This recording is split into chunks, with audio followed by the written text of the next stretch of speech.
Willie Nelson was born on April 29, 1933, in the small town of Abbott, Texas. Life for Willie started with hardship. His mother left when he was just 6 months old, and soon after, his father also abandoned him and his sister. They were raised by their grandparents, who were hardworking but poor. His grandmother, Nancy, was a piano teacher, while his grandfather, Alfred, worked as a blacksmith. Despite the challenges, Willie developed a strong work ethic and learned to survive through music. At the young age of 6, his grandfather gave him a guitar, and by 7, Willie was already writing songs. His first song, a simple gospel tune, marked the beginning of a lifelong passion for music.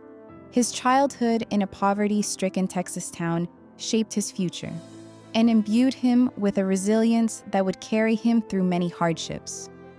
The early struggles in music. Willie's early years in music were marked by struggle.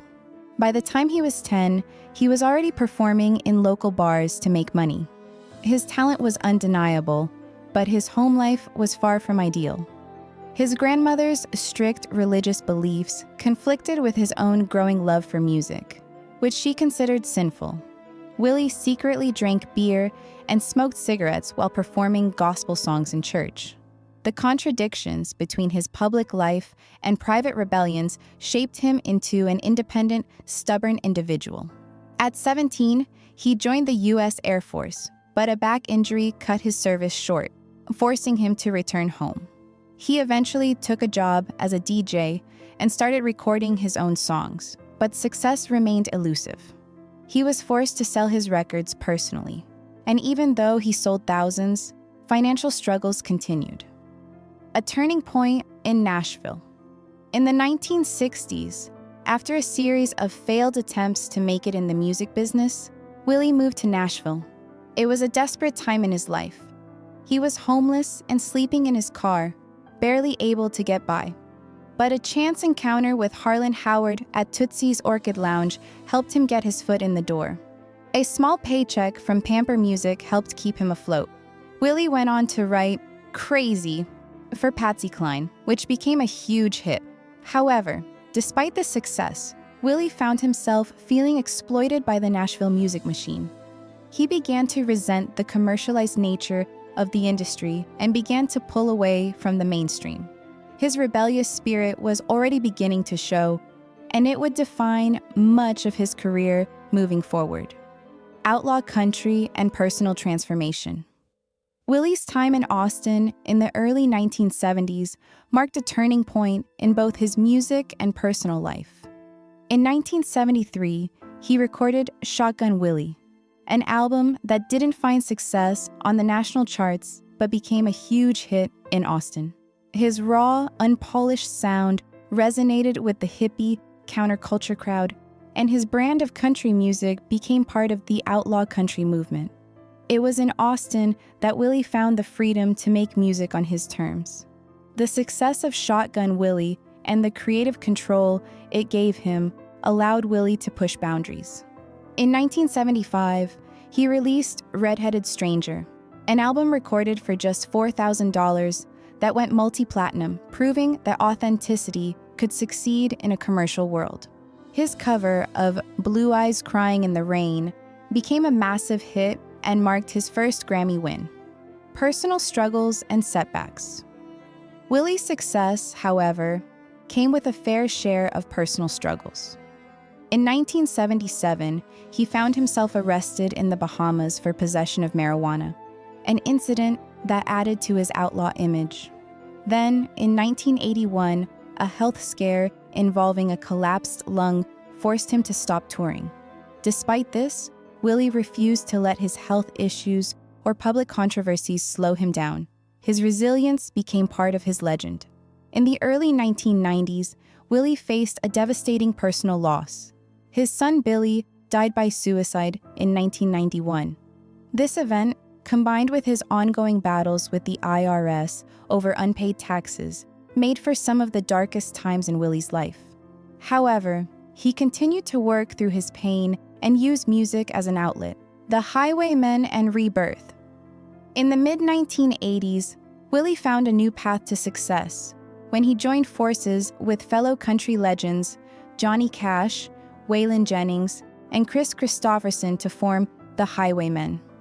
Their 1985 album, Highwayman, went platinum and solidified their place in country music history. This collaboration allowed Willie to reconnect with some of the most influential figures in the genre and embrace a new sense of camaraderie.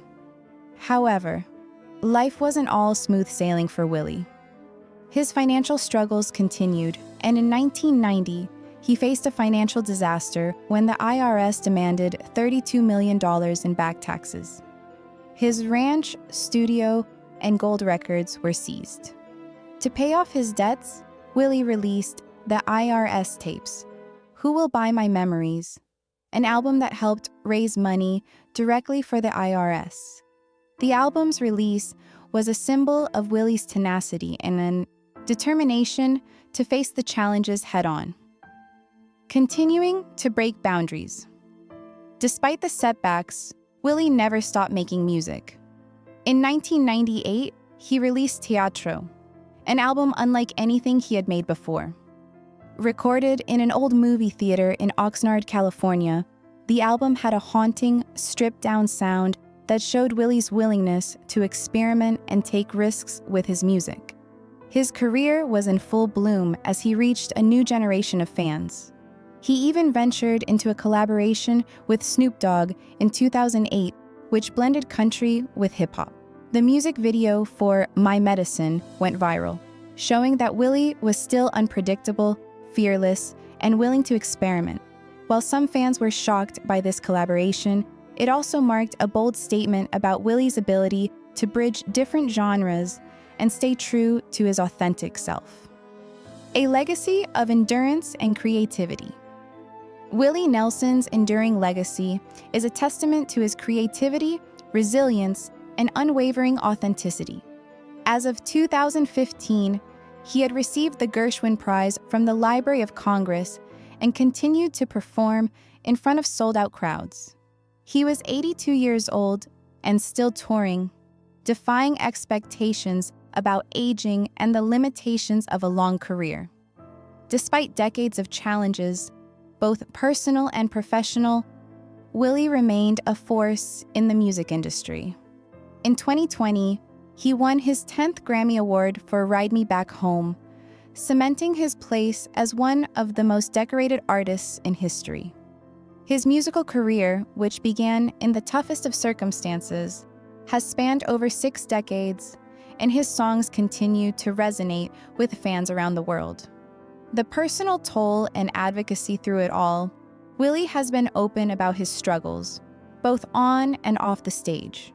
He faced immense personal tragedies, including the death of his son and battles with health issues.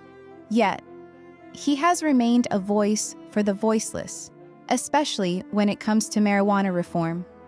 After his multiple arrests for marijuana possession, Willie became a vocal advocate for the legalization of cannabis, using his fame to promote change. He also co-founded Farm Aid in 1985 to support family farmers, though it has faced criticism over the years for not doing enough. Still, Willie's commitment to helping others and his ability to turn his personal pain into music has made him a beloved figure in both the country music world and beyond. His honesty and openness about his struggles have only added to his legendary status. The ongoing influence of Willie Nelson. Willie Nelson's influence on country music and music in general is undeniable. He continues to inspire artists across genres with his authenticity, rebellious spirit, and dedication to music that speaks to the heart. His career has spanned multiple decades, and he remains one of the most celebrated and respected figures in the music industry. Even as he faces challenges in his personal life and health, Willie has shown time and time again that he is a survivor.